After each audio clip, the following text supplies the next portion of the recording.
మంగళవారం కనిగిరి, గిద్దలూరు మాజీ ఎమ్మెల్యేలు డాక్టర్ ఉగ్ర నరసింహారెడ్డి, పిడతల సాయి కల్పనారెడ్డిలను పిలిపించుకుని వారితో సీఎం భేటీ అయ్యారు. అనంతరం కనిగిరి ఎమ్మెల్యే కదిరి బాబురావు ఉగ్ర నరసింహారెడ్డితో కలిసి చర్చలు జరిపారు. అలాగే గిద్దలూరు ఎమ్మెల్యే అశోక్ రెడ్డి సాయి కల్పనారెడ్డితో కూడా కలిసి భేటీ నిర్వహించారు. ఉగ్ర, సాయి కల్పనాలను పార్టీలో చేర్చుకునేందుకు గ్రీన్ సిగ్నల్ ఇచ్చారు. మరోవైపు చీరాల అసెంబ్లీపై కూడా మంగళవారం సాయంత్రం ఆయన కొందరు నాయకులతో మంతనాలు జరిపారు. పార్టీ సీనియర్ నేత ఎమ్మెల్సీ కరణం బలరాం, ఆ నియోజకవర్గానికి చెందిన ఎమ్మెల్సీ పోతుల సునీతతో ఆయన మాట్లాడినట్లు తెలిసింది. ఇంకోవైపు కొండపి నియోజకవర్గ విషయంపై కూడా మరోసారి దామచర్ల సోదరులతో పాటు ఎమ్మెల్యే స్వామితో క్లుప్తంగా మాట్లాడినట్లు సమాచారం. తెలుగుదేశం పార్టీ అభ్యర్థుల ఎంపిక ప్రక్రియ వేగవంతమైంది. అలాగే చేరికలు ఊపందుకున్నాయి. జిల్లాలో పార్లమెంట్, అసెంబ్లీ స్థానాల అభ్యర్థుల ఎంపికపై ప్రత్యేక సమావేశాలు నిర్వహించి అభ్యర్థులకు గ్రీన్ సిగ్నల్ ఇస్తున్న విషయం విదితమే. అందులో భాగంగా ఇప్పటికే జిల్లాలో 8 నియోజకవర్గాలకు సంబంధించి పూర్తి స్థాయిలో ఒక నియోజకవర్గానికి సంబంధించి అనధికారికంగా అభ్యర్థుల ఎంపికను పూర్తి చేశారు. కనిగిరి, ఎర్రగొండపాలెం, సంతనూతలపాడు అసెంబ్లీ నియోజకవర్గాలకు అభ్యర్థుల ఎంపికపైనే స్పష్టతకు రావాల్సి ఉంది. దీంతో ఒక్కో జిల్లా అభ్యర్థుల ఎంపిక ప్రక్రియను పూర్తి స్థాయిలో నిర్వహిస్తున్న ఆయన మిగిలిన స్థానాలపై మంగళవారం కసరత్తు చేశారు. ఇందుకు సంబంధించి జిల్లా నాయకులతో చర్చలు జరిపారు. అమరావతిలో సీఎం చంద్రబాబును మంగళవారం గిద్దలూరు మాజీ ఎమ్మెల్యే పిడతల సాయి కల్పనారెడ్డి, ఆమె కుమారుడు అభిషేక్ రెడ్డి కలిశారు. గిద్దలూరు వైసీపీ టికెట్ను ఆశించిన వారికి అక్కడ ఎదురు దెబ్బ తగిలింది. అంతేకాక వారి మాటను ఖాతరు చేయకుండా వారు వ్యతిరేకించే మాజీ ఎమ్మెల్యే అన్నా రాంబాబును పార్టీలోకి చేర్చుకుని పోటీకి గ్రీన్ సిగ్నల్ ఇచ్చారు. దీంతో తీవ్ర అసంతృప్తితో ఉన్న పిడతల కుటుంబ సభ్యులను వైసీపీ అధిష్టానం పట్టించుకోలేదు. కనీసం ఆ పార్టీ అధినేత జగన్ వారిని పిలిచి కూడా మాట్లాడలేదు. దీంతో సాయి కల్పన తీవ్ర మనస్తాపానికి గురయ్యారు. జిల్లాలో ప్రత్యేకంగా పశ్చిమ ప్రాంతంలో ప్రజల గుర్తింపు ఉన్న పిడతల కుటుంబ వారసులుగా ఉన్న వారు దాన్ని జీర్ణించుకోలేక భవిష్యత్తుపై దృష్టి సారించారు.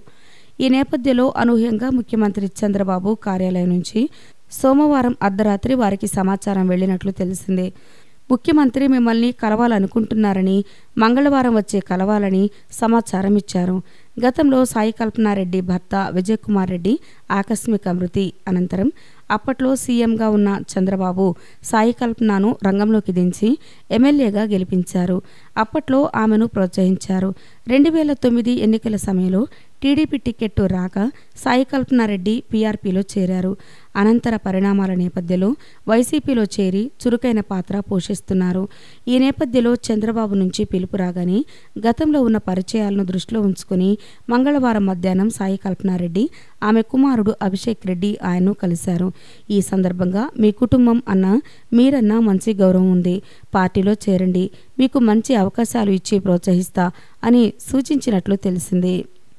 ఈ సందర్భంగా వారు చంద్రబాబుతో కొంతసేపు చర్చలు జరిపారు. చంద్రబాబు వారికి ఎలాంటి హామీ ఇచ్చారు అన్న విషయాన్ని పక్కన పెడితే వైసీపీలో తమకు అన్యాయం జరిగిన మాట నిజమేనని, భవిష్యత్ పయనంపై ఆలోచిస్తున్న దశలో మీరు ఆహ్వానించారని, మీపై నమ్మకం ఉందని అంటూనే నియోజకవర్గంలో తమ అభిమానులు, అనుచరులతో మాట్లాడి తుది నిర్ణయాన్ని తీసుకుంటామని చెప్పినట్లు తెలిసింది.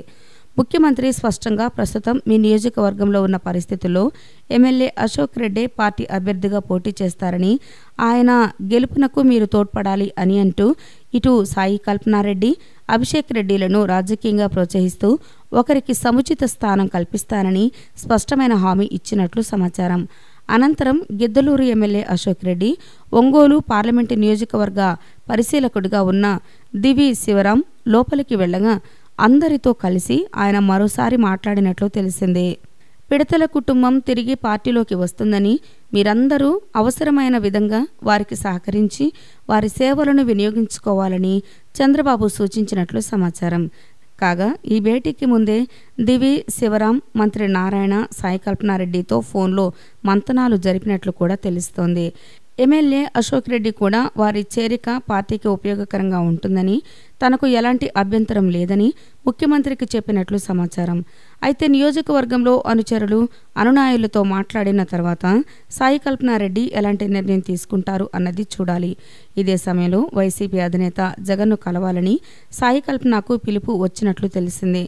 అయితే ముందుగా ఎంత చెప్పినా వినకుండా ఏకపక్షంగా రాంబాబును పార్టీలోకి తీసుకొని ఇన్ఛార్జిగా ప్రకటించి ఇప్పుడు కలిసినా అక్కడ ఏం గౌరవం ఉంటుంది అన్న అనుచరులు వారిపై ఒత్తిడి తెస్తున్నారు.